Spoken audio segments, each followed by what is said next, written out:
जय जगन्नाथ। भारत की और विश्व की सनातन धर्म के और सभी धर्मों का सभी सज्जन संत पवित्र मानव सबको सादर प्रणाम करते हैं। आज 2026 और 27 के बारे में, भविष्य के बारे में थोड़ा विचार करेंगे,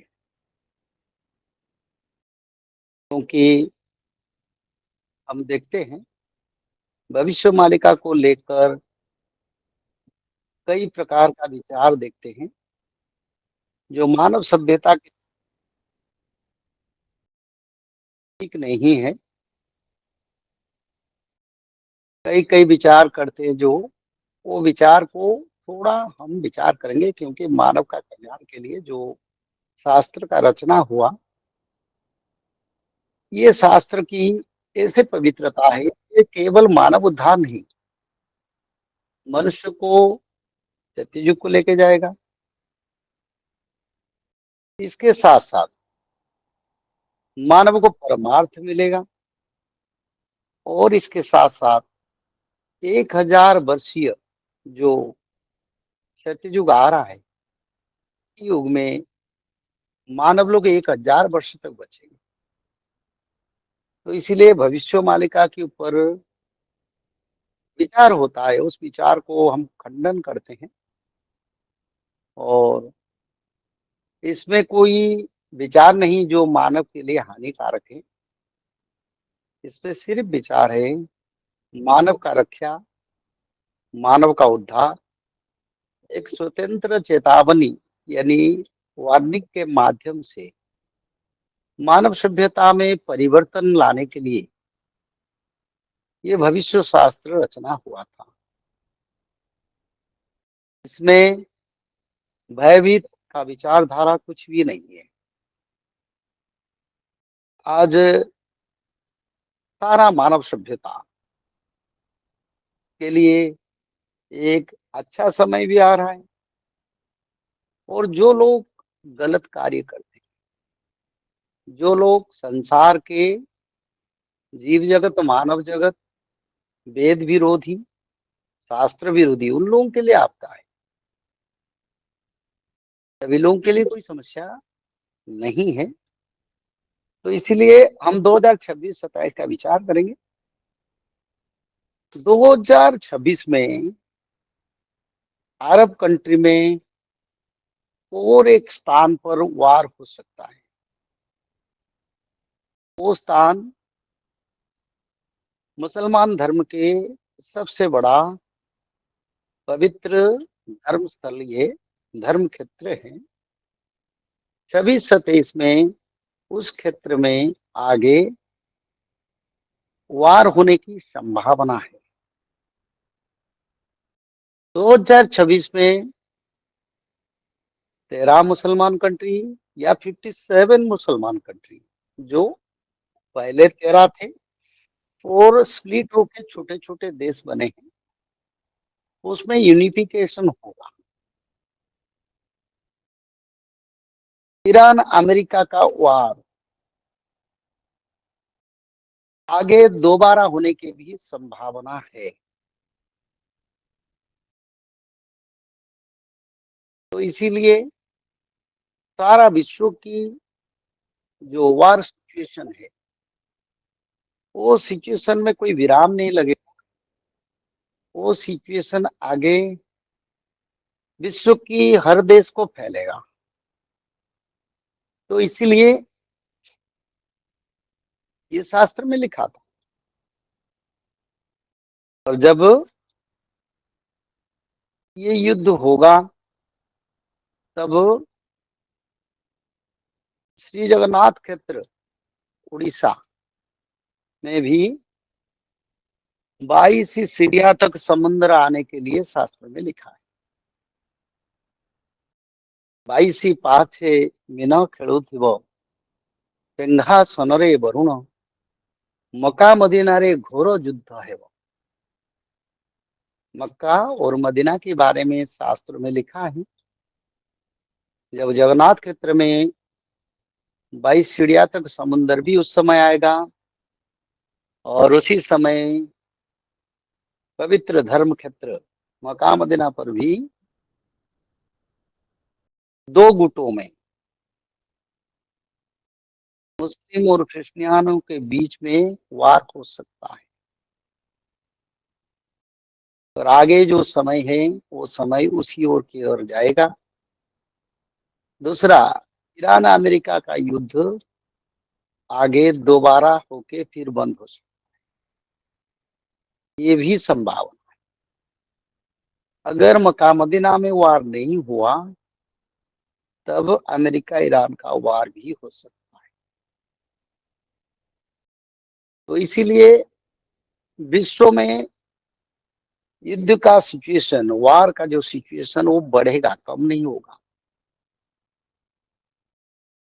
क्योंकि शास्त्र में लिखा है जिस समय ये सब अक्रांश होगा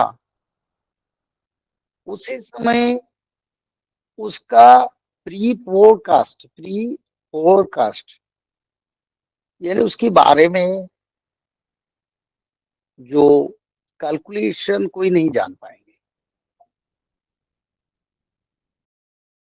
और दूसरा, 26 में विचारधारा में 26 में यूनिफिकेशन के लिए मीटिंग भी अभी भी चल रहा है। पर मेरे विचार जो आता है, जब तक मक्का मदीना में वार नहीं होगा तो यूनिफिकेशन का संपूर्ण रूप नहीं हो पाएगा। और साथ ही साथ भारत और पाकिस्तान के बीच में 26-27 में दोबारा वार लगने की समय आ रहा है। तो ये समय एक गुरुत्वपूर्ण समय है। और विश्व में छोटे छोटे देश और बड़े देश जो है वो अपने कंट्रोल में रखना चाहिए। और 2026-27 में आधुनिक यंत्रपात आधुनिक यंत्र जो वार में लगता है उसमें बहुत ज्यादा खराबी आएगा, फेल होगा, बहुत बार नेट फेल होगा। और जो अस्त्र शस्त्र अपने टारगेट को मीट नहीं कर पाएंगे, ऐसा भी हो। वार के कारण सारा विश्व के आर्थिक स्थिति के ऊपर बड़ा असर आएगा। भारत को भगवान का कृपा है, फिर भी भारत में अभी भी असर पड़ रहा है। तो आगे भी इसका असर होगा। चाइना और पाकिस्तान आपस में बंधुत्वता बढ़ेगा, जिसके कारण भारत पाकिस्तान चाइना का वार भी 2026-27 में होने के लिए शास्त्र में लिखा है। तो इसीलिए समय में महंगाई बढ़ेगा, नौकरी में काट छांट होगा। जो लोग नौकरी करते हैं उन लोगों को भी नौकरी से परेशानी होना पड़ेगा, चाहे नौकरी को छोड़ना पड़ेगा। तो इसीलिए ये सारा विश्व के लिए सब बड़ा अच्छा समय नहीं है। समय ग्रेजुअली आगे बढ़ेगा। पर जो विचार होता है 26 में 7 दिन 7 रात अंधेरा होगा, ये नहीं होगा, ये बिल्कुल नहीं होगा। 27 में भी मेरे विचार में 7 दिन 7 रात अंधेरा का जो विचार होता है, ये विचार नहीं आ रहा है। देश में स्थिर मजबूत सरकार हमारा रहेगा। हमारी देश की एक स्थिर मजबूत सरकार, जो सरकार आज चल रही है, सरकार रहेगा। आगे जो इलेक्शन होगा उसमें सरकारी दल की विजय होगा और सारा विश्व में जैसे कि अगर विचार हो तो अमेरिका का हो। अमेरिका में प्रकृति पंचभूत का बड़ा विनाश होगा और प्रकृति पंचभूत में विनाश के कारण अमेरिका के अर्थनीति के ऊपर, महंगाई के ऊपर बड़ा प्रभाव पड़ेगा। यूरोप में भी प्रकृति पंचभूत का भी प्रलय रहेगा और यूरोप में टेक्निकल जो सेक्टर है उसमें बड़ा आपदा आएगा। चाइना और पाकिस्तान की जो देश है उसी देश में ज्यादा भूकंप और इसके साथ साथ एग्रीकल्चर में बड़ा नुकसान होगा। अतिवृष्टि, हिमवृष्टि और कई क्षेत्र पर चाइना और पाकिस्तान में खेती नहीं होगा। जो महंगाई इस साल है, अगले साल उससे और ज्यादा महंगाई बढ़ेगा और आर्थिक स्थिति के ऊपर बड़ा प्रभाव डालेगा। चाइना पाकिस्तान में भी बीमारी, रोग वो भी आएगा। इंडोनेशिया, थाईलैंड, हांगकांग, जापान उसी देश में बार बार भूकंप होगा, खेती आधा नहीं होगा और आर्थिक स्थिति में गिरावट आएगा। और इसी समय भारत में भी और विश्व में भी सूर्य देव की रुद्र ताप बहुत बढ़ेगा। जो इस समय बैसाख महीना, चैत्र वैशाख ज्येष्ठ आषाढ़ श्रावण भाद्रव, जून जुलाई अगस्त सितंबर अक्टूबर, जुलाई अगस्त सितंबर धूप बढ़ेगा, गर्मी बढ़ेगा। जो गर्मी हमने मई महीने में देखे हैं, जून महीने में जो देखेंगे, सितंबर अक्टूबर में उससे ज्यादा बढ़ेगा।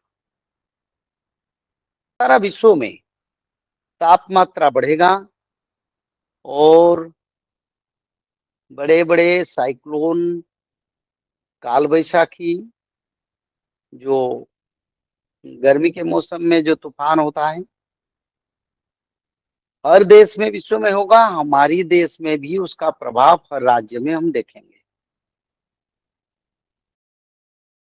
और विश्व में सभी देश में साइक्लोन, टाइफोन जैसे बड़े बड़े आपदा देखेंगे। भारत में भी होगा। उड़ीसा के, भारत के जो कोस्टल क्षेत्र है उस क्षेत्र में जैसे गुजरात आता है, तमिलनाडु आता है, केरला आता है, उड़ीसा आता है, बंगाल आता है, बिहार आता है, उसी देश में सामुद्रिक झड़ का बड़ा प्रभाव रहेगा। और इसी समय लोग धर्म की ओर ज्यादा आएंगे, लोग धर्म कार्य में जुड़ेंगे, मठ मंदिर में ज्यादा भीड़ होगा, धामों में भीड़ होगा और लोग भक्ति की ओर आएंगे 26-27 में। और तृतीय विश्व युद्ध जो छोटे मोटे होके चल रहा है, अभी तो विश्व स्तर में वार चल रहा है, इसमें डायरेक्ट हो इनडायरेक्ट हो सभी बड़े बड़े देश का उसमें पार्टिसिपेशन है, चाहे संपूर्णता हो या आंशिक हो। ये युद्ध का प्रभाव भी सभी देश में पड़ रहा है। विश्व युद्ध में जैसे पड़ता था पहले, आर्थिक स्थिति में पड़ रहा है, एक्सपोर्ट इंपोर्ट के ऊपर पड़ रहा है, वैदेशिक विनिमय मुद्रा के ऊपर भी पड़ रहा है। तो इसीलिए ये विश्व स्तर में आर्थिक स्थिति को प्रभाव डालता है, क्योंकि इसमें विश्व की कई देश यानी जो मुख्य देश है वो सब इसमें है। इसलिए संपूर्ण विश्व युद्ध का जो बात है, शास्त्र के अनुसार 2026-27 में होने के लिए लिखा है। और भगवान की इच्छा हो तो आगे वार टल भी सकता है। सारा विश्व का वार भी टल सकता है, ये कहीं लिखा है भविष्यवाणी में। जब भगवान इच्छा करेंगे तो वार को रोक भी सकते हैं। महाभारत के युद्ध को प्रभु ने कई साल तक रोक दिया। अंतिम समय में पांडवों को भगवान ने मांगे, बोले 5 गांव दे दो। फिर भी उन्होंने राजी नहीं हुए, एग्री नहीं हुए। तब बोले प्रभु 5 घर तो दे दो ना, वहां रुक लेंगे। क्योंकि प्रभु परम पिता हैं, भगवान हमेशा चाहते हैं विश्व में रक्षपात ना हो। धरती माता भी यही चाहता है, देवता भी यही चाहते हैं। क्योंकि मानव देवताओं का और भगवान का सृष्टि है। तो इसीलिए लोग अगर धर्म की ओर आएंगे, पुण्य पवित्रता को आएंगे, लोग त्रिकाल संध्या करेंगे, भागवत पढ़ेंगे, दान करेंगे, तो धरती पर धर्म का कारण जो क्षेत्र में इसका प्रभाव बढ़ेगा, लोग धर्म की ओर ज्यादा आएंगे, उस क्षेत्र में भगवान रिलैक्सेशन भी करेंगे। आगे चोरी डकैती बहुत होगा, दिन में होगा, रात को होगा, हर समय होगा। ज्यादातर साइबर ठगाई जो होता है, आर्थिक स्थिति, आर्थिक अकाउंट को से पैसा ले लेते हैं, उसके लिए सभी मानव, भारत का, विश्व का थोड़ा सावधान होना चाहिए। क्योंकि ये समय में शास्त्र में लिखा है, चोर प्रवण हुई सुनी है वे संथ जन। उसका कोई निराकरण नहीं रहेगा। अच्छे लोग चुपचाप बैठेंगे, कुछ नहीं कर पाएंगे। और cyber crime, cyber cheating, cyber money withdrawal बहुत बढ़ेगा। इसलिए ये समय में अनजान फोन को पकड़ना, अनजान फोन से आप लोग ओटीपी देना, और अनजान फोन से आपका अकाउंट के आपका कुछ बारे में बताना नहीं करना चाहिए। क्योंकि बहुत ये बढ़ेगा, इस समय ही ऐसा है। इतना नहीं, घर में भी और सिटी में भी, दुकान में, शहर में, सभी जगह, गांव में भी चोरी बढ़ेगा। चोर बहुत ज्यादा होंगे। अगर में अग्नि देव की प्रभाव मशीनरी में, इंडस्ट्रियल सेक्टर में, छोटे छोटे दुकान बाजार में अग्नि देव का प्रभाव जो हम देख रहे हैं, उससे डबल होने की संभावना है 26-27 में। तो इसीलिए अग्निदेव की घर में आप लोग भोजन बनाने से पहले अग्निदेव के लिए एक धूप या दीप लगाओ, आरती करो, भगवान विष्णु के पूजा करो। और घर में किचन में आपके चूल्हा में थोड़ा गुड़ हो या शक्कर हो, थोड़ा डाल के आग लगाओ, प्रणाम करके। उस आपदा से सभी परिवार का रक्षा हो। हर घर में सीज फायर रखना चाहिए, गैस का, हर गाड़ी में भी रखना चाहिए। ज्यादातर बैटरी जो गाड़ी है, गैस गाड़ी है, उसमें रखना चाहिए। वो तो रखते हैं, घर में भी रखना चाहिए। क्योंकि घर में आज ज्यादातर एसी का हम देखते हैं। आगे आप लोगों को सीज फायर रखना जरूरी है। सभी लोग रखे तो भी अच्छा है। सबसे बड़ा हमारा पुण्य कर्म, अगर हम भगवान के साथ में रहेंगे तो भगवान हमको आपदा से रक्षा करेंगे।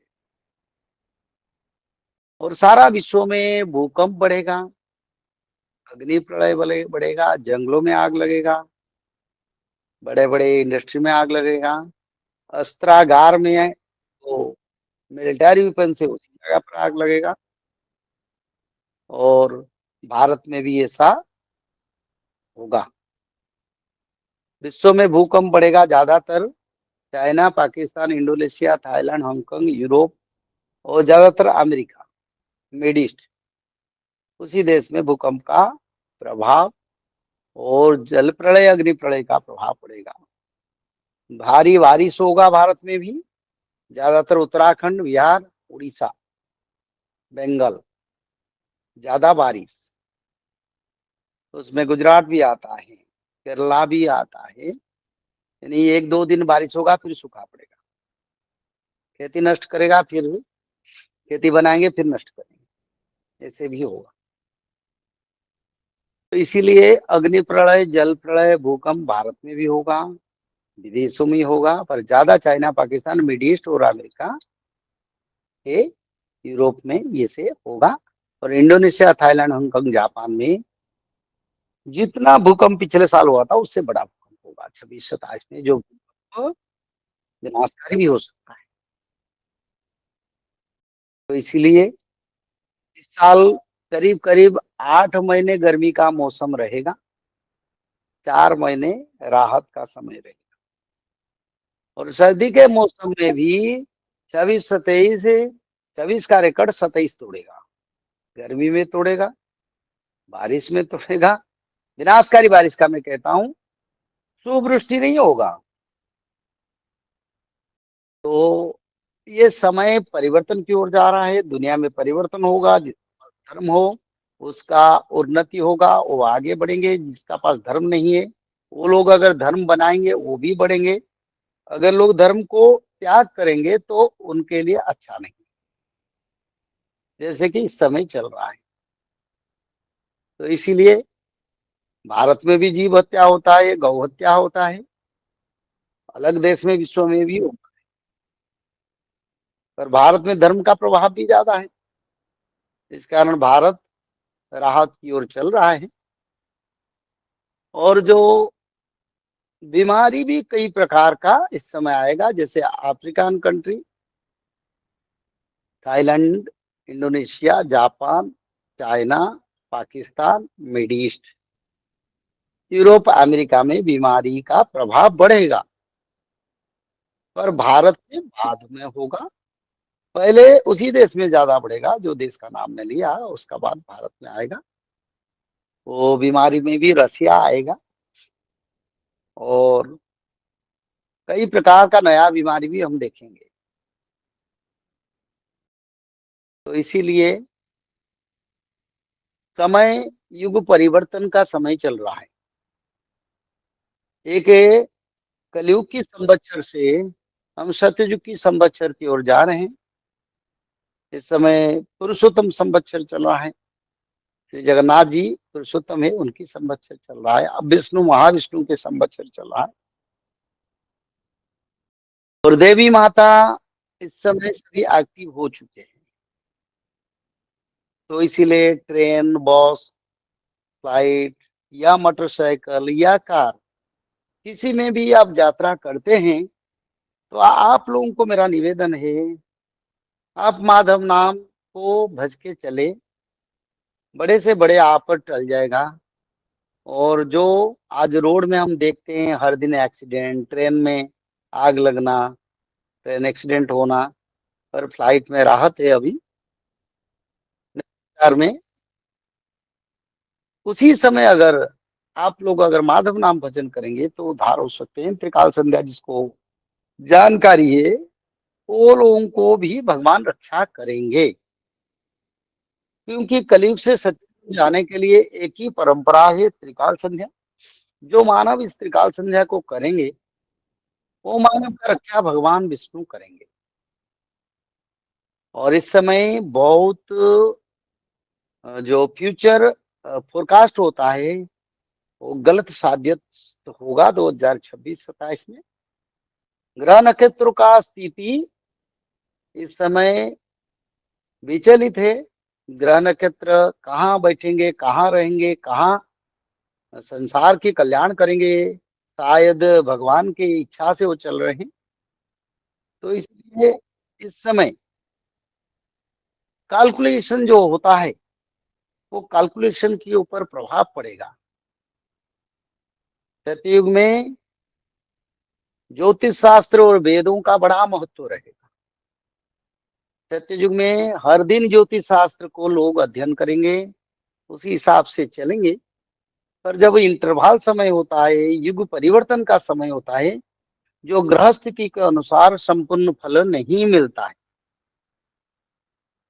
ग्रह स्थिति में पूर्ण फल प्राप्ति नहीं होता है, कहीं ज्यादा मिलता है, कहीं कम मिलता है, कहीं कुछ नहीं मिलता है, क्योंकि ग्रह नक्षत्र का स्थिति अभी ठीक नहीं है।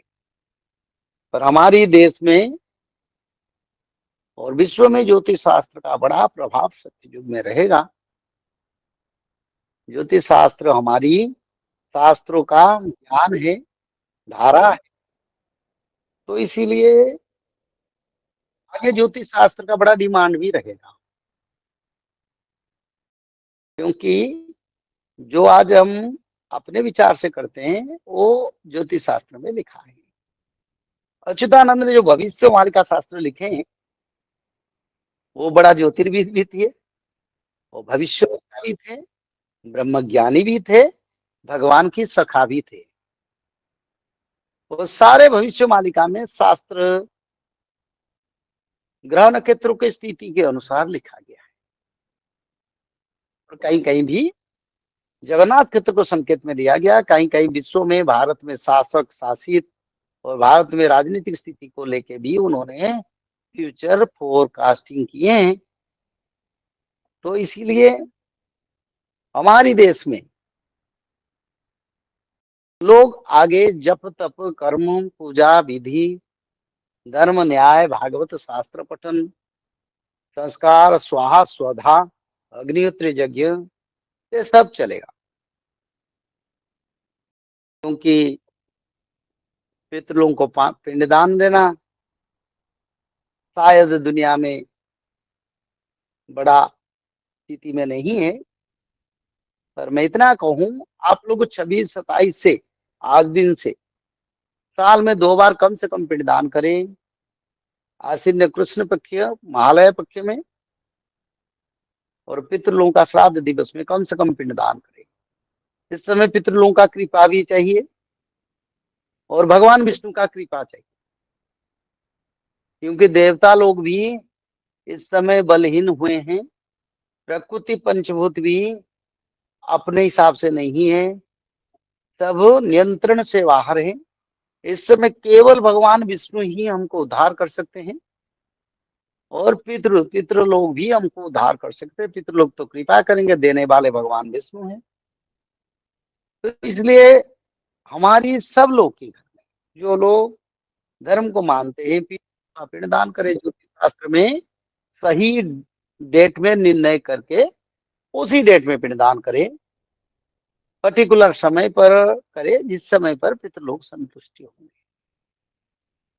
क्योंकि हम लोगों को पुरुषार्थ भी चाहिए, धर्म भी चाहिए। पुरुषार्थ तो इसमें मिलता है, धर्म भी मिलता है पिंडदान में। और हर घर में भगवान विष्णु का पूजा होना चाहिए। इस समय केवल भगवान विष्णु सारा विश्व को उद्धार कर सकते। भगवान विष्णु कोई जाति धर्म नहीं देखेंगे, वो ना देखेंगे ये हिंदू है, ये मुस्लिम है, ये जैन है, ये क्रिश्चियन है। वो सिर्फ देखेंगे जिसका पास धर्म है, उन्हीं लोगों का उद्धार हो। शास्त्र में लिखा है द्विजाति पूर्वक लोक क्रमेण भविष्यति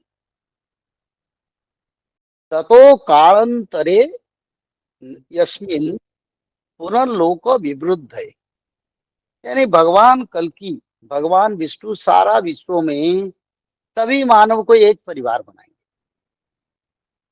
कोई भेदभाव नहीं रहेगा, कोई धर्म जाति नहीं रहेगा, कोई मेरा नहीं रहेगा। सारा विश्व में वो शांति प्रतिष्ठा करेंगे। द्विजाति पूर्वक लोक, यानी जैसे सत्ययुग में आएगा, इस समय आएगा भगवान कल की सभी मानव को, समय हम कहते हैं जाति धर्म वर्ण निर्विशेष में कोई भी मनुष्य त्रिकाल संध्या कर सकते हैं, भागवत पठन कर सकते हैं, भगवान विष्णु के पूजन कर सकते हैं। क्योंकि आगे सभी जातियों का सम्मिश्रण होके भगवान विष्णु सभी को वैष्णव बनाएंगे, सभी को अपना संतान की तरह पालन करेंगे। सारा विश्व में राम राज्य पालन करेंगे। आज विश्व में जैसे युद्ध हो रहा है, लोगों को खाने पीने को नहीं मिल रहे, अपमृत्यु हो रहा है, लोग दुखी हो गए। उसको प्रभु भगवान विष्णु धरती पर शांति प्रतिष्ठा करेंगे। सारे कलयुग का कलमुश को प्रभु सफाया करके एक सुस्त सबल और समृद्धिशील समाज को गठन करेंगे और सभी लोगों को वैष्णव बनाएंगे। भगवान जब आते हैं कोई जाति भेद नहीं देखते हैं।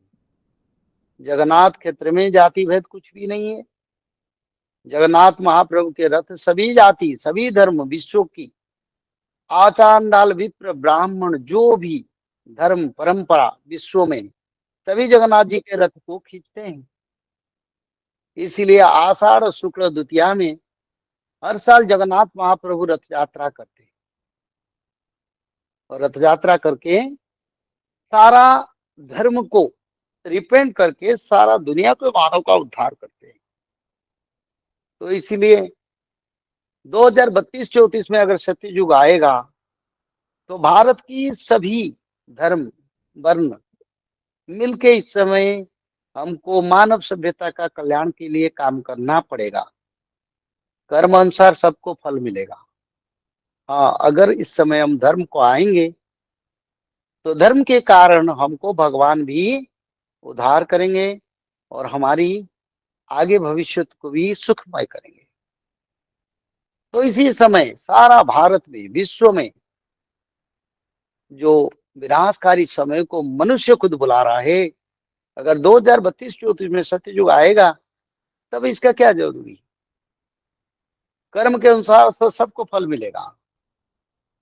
युद्ध नहीं होगा तो बीमारी आएगा, बीमारी नहीं आएगा तो किसी तरह धर्म का रक्षा और अधर्म का विनाश होगा।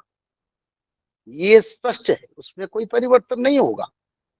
32-34 में सत्ययुग का आगमन होगा, इसमें डेविएशन नहीं होगा। डेविएशन यही है, अगर दुनिया में बड़ा परिवर्तन की ओर जा रहा है, सब लोग एक परिवार बनेंगे आगे, तो सब लोग कोशिश करो धर्म कैसे बढ़ाएं।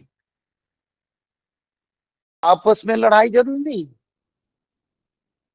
दुनिया के मानव सभ्यता का कल्याण का कामना करेंगे, क्योंकि एक ही विचारधारा ये सनातन का है, जिसमें सारा विश्व का मानव का हम जब हवन करते हैं या सत्संग करते हैं, हम कहते हैं विश्व की सभी मानव का कल्याण हो, सभी प्रकृति का कल्याण हो, देवताओं का कल्याण हो, जीवों का कल्याण हो, प्रकृति ब्रह्मांड 14 ब्रह्मांड का मंगल हो, ये हम कहते हैं।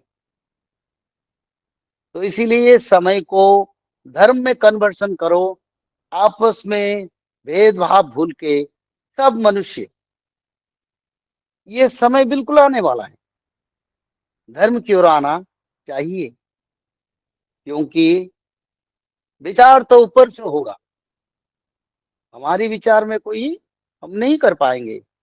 दैव बलम नान्य बलम, दैव बल से बड़ा शक्ति दुनिया में कुछ नहीं। और इस समय आगे 2026-27 में भारत के प्रति पाकिस्तान चाइना की तरफ से वार थोपा जाएगा। उसी समय भारतवासी सब एकत्रित होके देश की लड़ाई में देश की सरकार के साथ देश की प्रभुत्व और अखंडता संघीय संविधान के साथ रह के हम अगर काम करेंगे तो भारत में शांति रहेगा, लड़ाई बॉर्डर में होगा और देश में एक शांति समृद्धि समाज रह के आने वाला चुनौती को हम लड़ाई कर सकते हैं, उसको फेस कर सकते हैं। तो इसीलिए समय परिवर्तन की ओर जा रहा है और हम लोगों को भी परिवर्तन होना जरूरी है। जैसे एक आचार और विचार और कर्म से एक युग निर्माण होता है, ऐसे आचार विचार और कर्म से सत्य युग निर्माण होगा। हमारा जो विचारधारा था, पराई का अनिष्ट करना, पराई को दुख देना, पराई से आगे बढ़ना, किसी को जीव को हत्या करके खाना, किसी प्रकृति पंचभूत के विरुद्ध में काम करना, धर्म विरुद्ध में काम करना, सभ्यता संस्कार में मेरा में फंसना, इस परंपरा को छोड़ के हम वसुधैव को कुटुंबक की ओर जाना पड़ेगा। सर्वधर्मम परित्यज्यम मामेकम शरणं व्रज, उसकी तरफ भी जाना पड़ेगा। एक ही भगवान विष्णु के शरण में जाना पड़ेगा। सभी धर्म, सभी परंपरा को भूल के भगवान के शरण में जाना चाहिए। इस समय वो उद्धार करेंगे। और सभी विचारधारा जो कलयुग का हमारा था, मैं मेरा सबसे बड़ा शत्रु है हमारा, उसको परित्याग कर देना चाहिए। और हमारा आचार विचार लक्षण में हम ब्रह्म कर्म की ओर जाना चाहिए, जो त्रिकाल संध्या और भागवत है। और सत्य सोच दया दान चार पांच धर्म को भी पालन करना जरूरी है। सभी मानव चार पाद धर्म, सत्य बात कहो। हाँ, थोड़ा कष्ट होगा, पर समय के साथ आप सत्यवादी बन जाएंगे। जो लोग सत्यवाद करते हैं उनका आयु बढ़ता है, उनका अपमृत्यु नहीं होता है। उनको देवता का कृपा, भगवान का कृपा, महालक्ष्मी का निरंतर, सत्यवादी को कभी अभाव अनाटन नहीं होता, फाइनेंशियल डेफिसिट नहीं होता है। झूठ बात कहने वाले लोग उसमें फंसते हैं। तो इसलिए सत्यवादी भी बनेंगे। और सत्य सोच, सोच यानी हमारा ब्रह्म कर्म और पवित्रता, शरीर कामना वासना से दूर, सभी की प्रति दया, सभी जीवों की प्रति दया, सभी मानव की प्रति दया और क्षमा अगर हमारे पास रहेगा, तब हम सत्ययुग को जाने के लिए भी लायक बन सकते हैं। इसलिए ये शास्त्र, भविष्य शास्त्र लिखा नहीं गया था ताकि मानव को डराने के लिए। सब लोग कहते हैं तोड़ जाएगा, वार होगा, विनाश होगा, बड़ा भूकंप होगा, लोग मर जाएंगे। ये नहीं है, ये शास्त्र में लिखा है होगा, पर उससे पहले भी ये शास्त्र का प्रचार होगा, ये लिखा है। और शास्त्र को प्रचार सुन के मानव सभ्यता में परिवर्तन आएगा, ये भी लिखा है। और मानव सभ्यता में बहुत लोग धर्म की ओर आएंगे, जो आगे सत्ययुग बनाएंगे, ये भी लिखा है। तो इसीलिए मेरे विचार में भविष्य मालिका में उद्धार का मार्ग लिखा है, रेस्क्यू लिखा है, प्रोटेक्शन लिखा है। उसको क्यों नहीं बोला जाता है? भगवान विष्णु का पूजा सबसे बड़ा प्रोटेक्शन है। एक दिन नैमिषारण्य में भगवान व्यास देव को सनकादि ऋषियों ने पूछे, बोले भगवान आपने तो भागवत का रचना किया, पर ये भागवत तो इतने सारे स्तोत्र श्लोक, संस्कृत भावार्थ को कौन समझेंगे कलयुग में? इसलिए बड़ा सरल होना चाहिए था। ठीक है, आपने तो रचना की है, पर एक बात हम कहना चाहते हैं, भगवान इसका दो शब्द में अर्थ बताओ, जो कलयुग के मानव पालन करके अपना उद्धार करेंगे। क्योंकि ये जो वेदव्यास जी ने भागवत लिखे हैं, ये कलयुग के मानव का उद्धार के लिए। सत्ययुग में अलग भागवत चलेगा, चाहे विस्तृत होगा, संपूर्ण संस्कृत में होगा और बड़ा भी होगा। तो वेदव्यास जी ने बोले, अगर तुम चाहते हो भागवत का दो शब्द में बताऊं, 18,000 श्लोक को मैं दो शब्द में बताऊं, तब सारे मुनि ऋषि आनंद हो गए। तो वेद व्यास जी ने बोले, मैं दो शब्द में भागवत को बताता हूँ। जो दो शब्द को मानव पालन करेंगे, वो भागवत का पुण्य फल भी प्राप्त। तो शब्द क्या है? तो वेद व्यास जी ने बोले, अष्टादश पुराणेषु व्यासश्च वचन द्वयम् परोपकाराय स्वर्गाय पापाय परपीड़। इसमें स्पष्ट उन्होंने कर दिए, परोपकाराय स्वर्गाय। उसमें वो नहीं लिखे तुम एक जाति का मदद करो, दूसरी जाति का मदद नहीं करो। बोले मानव सभ्यता का जो मदद करेगा, कोई जाति धर्म वर्ण ना मान के, वो स्वर्ग प्राप्ति करेगा, उनको मानव जीवन मिलेगा, उनका जीवन मार्जित होकर एक सुख समृद्धि जीवन लाभ करेंगे। और जो लोग पराई को दुख देंगे, यानी भेदभाव में फंसेंगे, मैं मेरा में फंसेंगे, धर्म जाति वर्ण में फंसेंगे, वो लोगों का मुक्ति नहीं होगा। उनके लिए यम यंत्रणा संजीवनीपुर में होगा।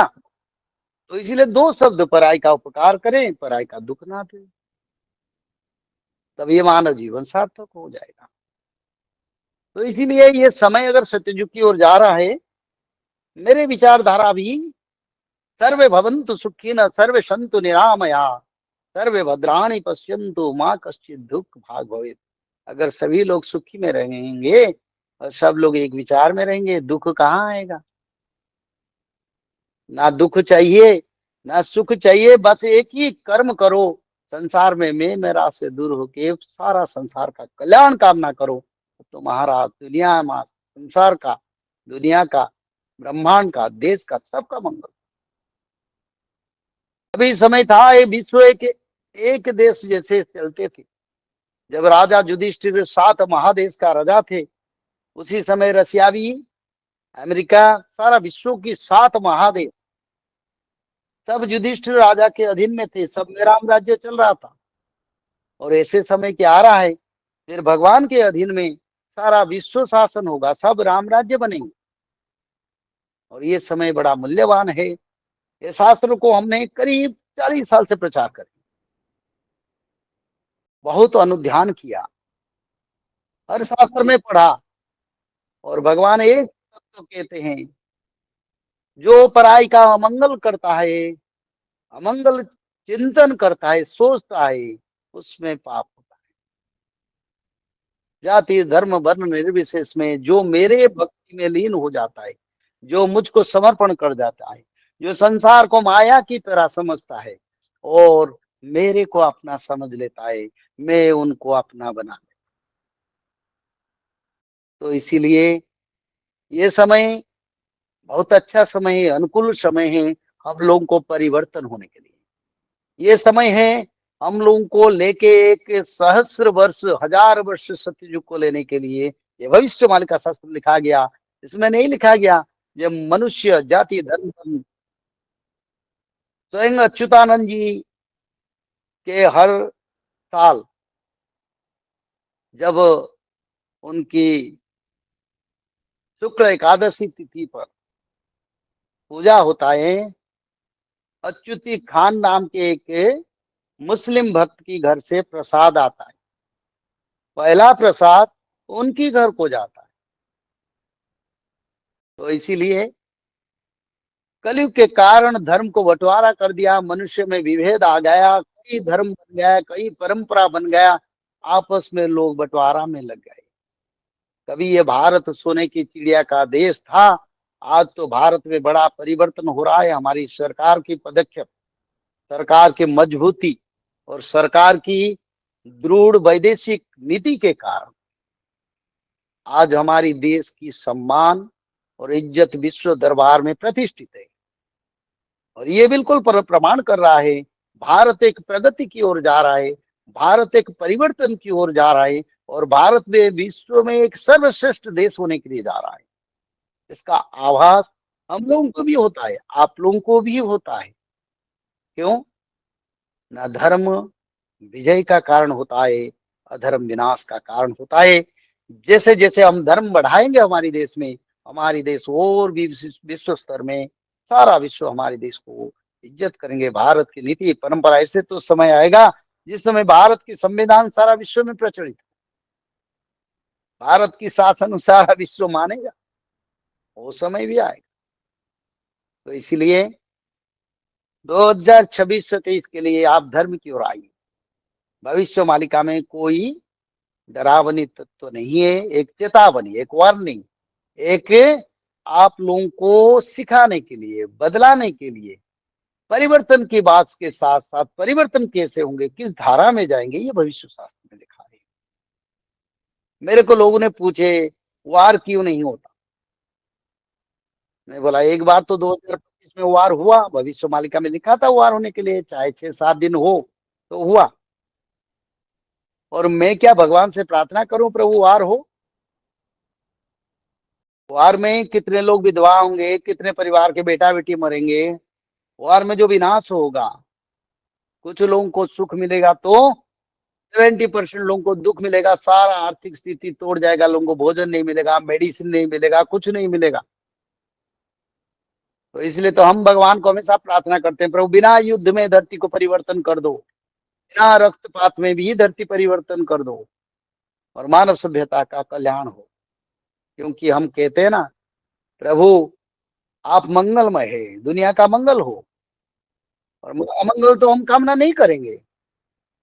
हाँ, भगवान की इच्छा, भगवान की इच्छा सिवा कुछ नहीं है। जो भगवान चाहेंगे वही होगा। अच्युतानंद ने लिखे थे, अच्युत वचन चितो हुई जीव कपाले मारी वे हाथ। ऐसे समय आएगा, भविष्य मालिका कई तत्व भी ठीक नहीं होगा, और उसी समय बड़े बड़े भक्त अपने मथे पर हाथ देके बोले क्या हुआ, क्यों ना, ये भगवान हमेशा भी, हमारा परम पिता विष्णु भगवान चाहते हैं दुनिया का मंगल हो, मानव का मंगल हो।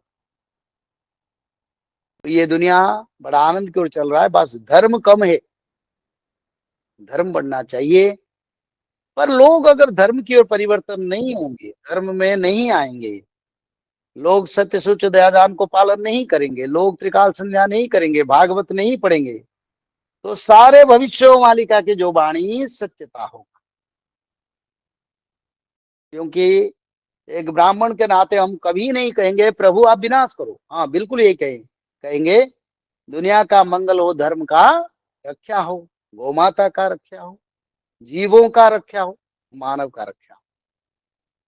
तो इसीलिए हमारे हाथ में समय है, ये समय को अगर हम विनियोग करेंगे, इसमें हमारा मंगल होगा।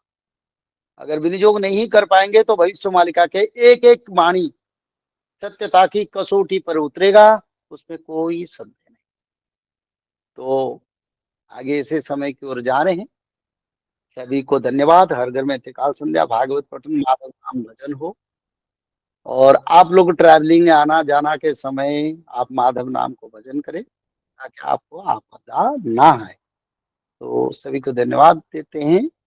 जय जगन्नाथ। और कुछ प्रश्न भी है, उसका विचार करें। जय जगन्नाथ। एक अरब एमिरेट्स से प्रश्न आया है। नमस्कार पंडित जी, भविष्य जय मालिका जगन्नाथ। के अनुसार 13 इस्लामिक कंट्री का गठन कैसे होगा, और दूसरा, भविष्य मालिका में सऊदी अरब के फ्यूचर के लेकर क्या प्रेडिक्शन है? देखो, पहले तो आज सऊदी अरब में जो रेगिस्तान है वो रेगिस्तान नहीं रहेगा, आगे से श्यामला क्षेत्र बनेगा। वहीं पर बड़े बड़े भूकंप, सुनामी और प्रकृति का परिवर्तन से वो भूखंड में हरियाली बनेगा। और आज जो रेगिस्तान, वो रेगिस्तान नहीं रहेगा, मीठी पानी भी आगे मिलेगा वहीं पर। और जिस दिन मक्का मदीना में अटैक होगा, कुछ समय के बाद सारे मुस्लिम कंट्रियों का एकत्रीकरण होगा, ये शास्त्र में लिखा है। और उसी विचारधारा में मिड ईस्ट में जितने कंट्रीज है, बड़ा परिवर्तन आएगा, और कुछ कंट्री भी एबोलिश हो जाएंगे समुन्द्र में, और कुछ देश 70-80% देश रहेंगे, 20% एबोलिश होंगे। छोटे छोटे देश समुद्र के लगने वाले क्षेत्र पर बड़ा प्रभाव डालेगा, और मक्का मदीना में एक भयंकर युद्ध होगा। उसी समय जगन्नाथ क्षेत्र में भी जल प्रलय होगा, ये लिखा है, दोनों को लिखे हैं पंच सखाओं ने भविष्य मालिका में। तो इसीलिए आगे समय में एक सुंदर परिवर्तन की ओर जाएगा, पर कुछ समय के लिए बड़ा इंटरवाल होगा, बड़ा विनाशकारी परिस्थिति भी आगे होगा। धन्यवाद। पंडित जी, सभी भक्तों का एकत्रीकरण कब तक होगा? गोपी राठौड़ जी। देखो, जब तक लोगों की विचारधारा परिवर्तन नहीं होगा, जब तक दुनिया में भगवान इस समय कोल्ड हैमरिंग करते हैं, छोटे छोटे भूकंप करते हैं, छोटे छोटे जल प्रलय करते हैं, छोटे छोटे अग्नि प्रलय करते हैं, ऐसे समय आएगा आसमान से अग्निवृष्टि होगा, और गांव शहर जंगल जलेगा, उसको हम रोक नहीं पाएंगे। पर प्रभु ऐसे भी आपदा अभी तक नहीं लाए, छोटे छोटे करते हैं। ऐसे समय आएगा, एक एक ग्रहों के साथ दूसरी ग्रहों का एक्सीडेंट होगा, उसमें बड़ा परिवर्तन होगा।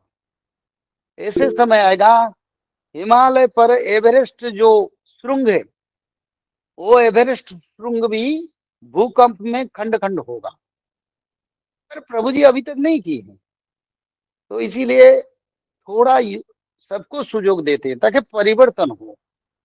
हाँ, मेरे विचार में 2028 से बाद सारे भक्तों का एकत्रीकरण 2031 तक 32 तक होगा, और धर्म की ओर सभी लोग आ जाएंगे। क्योंकि 28 के बाद मैंने बताया था बीमारी आएगा, सारा विश्व में बीमारी का प्रभाव बढ़ेगा, और बीमारी के साथ पंचभूत का प्रलय और विश्व युद्ध के हालत में रहते हुए लोग धर्मी की ओर आएंगे और एकत्रीकरण भक्तों का होगा। जय जगन्नाथ। श्री माधव, अध्यक्ष जी वो प्रश्न कर रहे हैं, भीषण गर्मी के समय में हम इसका सामना कैसे करेंगे? त्रिसंध्या, भागवत महापुराण तो पढ़ रहे हैं, इसका अलावा हमें और क्या कुछ करना पड़ेगा कि इस भीषण गर्मी से थोड़ी राहत मिलेगी? देखो, गर्मी का मौसम तो आगे 8 महीने गर्मी देखेंगे, 4 महीने सर्दी देखेंगे, बारिश हर सालों भर होगा, अतिवृष्टि हिमवृष्टि होगा, 3 मौसम चलेगा। तो गर्मी से राहत के लिए मैं कहता हूँ, गर्मी मृत्यु को अगर जय करना चाहते हैं तो माधव नाम भजन करो। गर्मी से, सर्दी से, जल से, आसमान से, कहीं भी जल स्थल नभ आकाश गगन सुरक्षा भगवान देंगे। जय जगन्नाथ। जय जगन्नाथ। एक और एक भक्त फॉरेन फॉरेन से प्रश्न किए हैं, डीजल पेट्रोल की जो रेट बढ़ रही है उसका बारे में भविष्य मालिका में क्या लिखा है? डीजल पेट्रोल का रेट जो बढ़ रहा है उसका ऊपर भविष्य मालिका में क्या लिखा? भविष्य मालिका में ये लिखा था, जितने कलयुग की यंत्र नहीं चलेगा, सारे कलयुग की यंत्र बंद होगा, चाहे टेक्नोलॉजी हो, साइबर सिस्टम हो, चाहे जो व्हीकल्स हो। तो आगे से समय आएगा, डीजल पेट्रोल नहीं मिलेगा। विश्व में जितना तेल खादान है, आपस में लड़ाई करके सब मनुष्य नष्ट कर देगा। तो इसलिए डीजल पेट्रोल का 2028 के बाद मेरे विचार में बहुत समस्या आएगा और नहीं मिलेगा। और ये भी लिखा है, बड़े बड़े गाड़ी मशीनरी सब स्टॉप होके ऐसे जंग लग जाएगा, उसका कोई काम नहीं देगा। ये समय थोड़ा चल रहा है, मिलता है, पर जैसे जैसे हम 2032 की ओर चलेंगे, आगे पेट्रोल डीजल नहीं मिलेगा। सिर्फ आर्मी के लिए, देश की रक्षा के लिए जो जरूरी है, सरकार उसकी खपत करेंगे।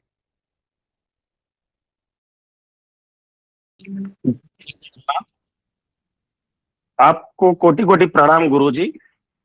मुझे आप में देवर्षि नारद जी का रूप दिखाई देता है, जो युगों से भगवान विष्णु के नाम का प्रचार करते आ रहे हैं। मेरा प्रश्न है, कुछ लोगों ने मुझे पहले बहुत कष्ट और पीड़ा दी थी, मैं उन्हें क्षमा करना चाहती हूं, लेकिन मुझे ये हो नहीं पा रहा मुझसे, कृपया इसका कोई उपाय बताइए। भाविका निर्वाणी जी। जय जगन्नाथ। बड़ा विचारधारा को सम्मान करता हूं, पर बात है ये, देखो, अगर हम सोचेंगे हम क्षमा करने के लिए किसी को लायक नहीं है, क्षमा करने वाले तो भगवान है। हम तो सिर्फ अपना कर्म को विनियोग कर रहे हैं, अपना कर्म की फल भोग रहे हैं। क्षमा की बात हो तो दया की बात, किसी को अगर हम दया करते हैं, हमारा हृदय पर भगवान निवास करके उसको दया देते हैं। किसी को अगर क्षमा करते हैं तो भगवान हमारे हृदय पर निवास करके उसको क्षमा देते हैं। इसीलिए जो लोगों ने खेती की है, उनके बारे में हमारा सबसे बड़ा विचार यही रहता है। हमारा सनातन धर्म में ये कहते हैं, सर्वे भवन्तु सुखिनः। भगवान ने भागवत में बताया, अपने शत्रु, मित्र, चांडाल, पापी, खूनी, लुटेरा सबको एक दर्जा दे दो। अगर सबको एक दर्जा दे देंगे, सब मानव है, और सब हमारा मित्र है, तो अपने आप क्षमा हो जाएगा। तो इसलिए संसार में शत्रु मित्रता आचरण हमारी विचारधारा में नहीं है, ना सनातन में है, ना हमारी विचारधारा में रहना चाहिए। सभी कर्म को, सभी दुख को, सभी समस्या को, सभी वैभव को, सभी संपत्ति को भगवान विष्णु के चरण में अर्पण कर दो, बस उसी दिन सभी का क्षमा हो जाएगा। और बोले प्रभु ये सब आपका, मेरे दुख भी आप हैं, मेरे सुख भी आप, मेरे संपत्ति आप में, और सब ही आप ही है, आपके बिना मेरा कोई नहीं है, आप ही मेरा रक्षा करता, और दुनिया का सबका प्रभु मैं मंगल कामना करता हूँ, मेरे को प्रभु चरण में स्थान दो। इतना ही बोलने से सबका क्षमा अपने आप भगवान कर लेंगे, क्योंकि हम क्षमा करने के लायक नहीं। अगर हम एक लोगों को बोलेंगे तेरे को मैंने क्षमा कर दिया, पर उसका जो कर्म हुआ वो कर्म तो जमपुर में विचार होगा। उन्होंने जो गलत कर्म किया उस कर्म का फल उसका दूसरा जन्म में उसको भुगतना पड़ेगा, क्योंकि प्रारब्ध अग्रे धावती। कोई भी मनुष्य किसी मनुष्य को पीड़न किया, दुख दिया, दंड दिया, हम ना बोले, बोले क्षमा दे, ना दे, फिर भी उसको दंड भोगना पड़ेगा।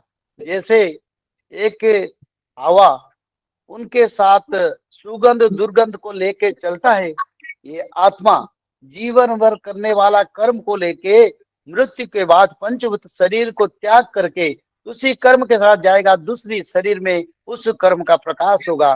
तो हम मैंने भी क्षमा दे दी, पर कर्म किसी को छूटेगा नहीं, कर्म फल सबको भोगना है। पर हम इतना कहना है प्रभु इस संसार में आपकी शरण में जाते हैं, सुख दुख आपके है, और मेरा कोई मित्र बंधु नहीं है, आप मित्र बंधु है, आप उद्धार करें, दुनिया का कल्याण करें। जय जगन्नाथ।